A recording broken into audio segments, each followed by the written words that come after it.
Chapter 5: The Truth That Sets You Free. The drama of life is a psychological one in which all the conditions, circumstances, and events of your life are brought to pass by your assumptions.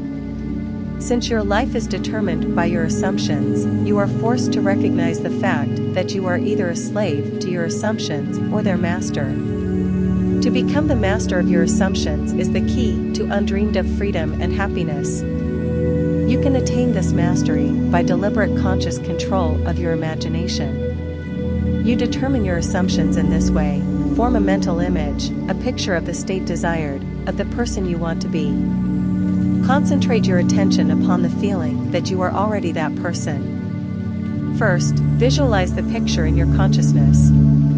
Then feel yourself to be in that state as though it actually formed your surrounding world.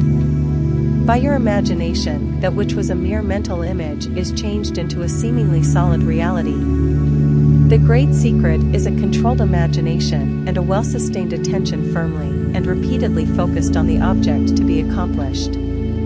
It cannot be emphasized too much that, by creating an ideal within your mental sphere, by assuming that you are already that ideal, you identify yourself with it and thereby transform yourself into its image, thinking from the ideal instead of thinking of the ideal. Every state is already there as mere possibilities as long as we think of them, but as overpoweringly real when we think from them. This was called by the ancient teachers subjection to the will of God or resting in the Lord, and the only true test of resting in the Lord is that all who do rest are inevitably transformed into the image of that in which they rest, thinking from the wish fulfilled. You become according to your resigned will, and your resigned will is your concept of yourself and all that you consent to and accept is true.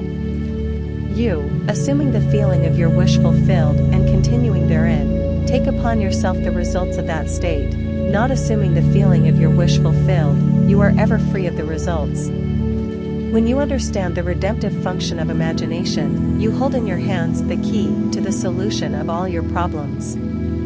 Every phase of your life is made by the exercise of your imagination.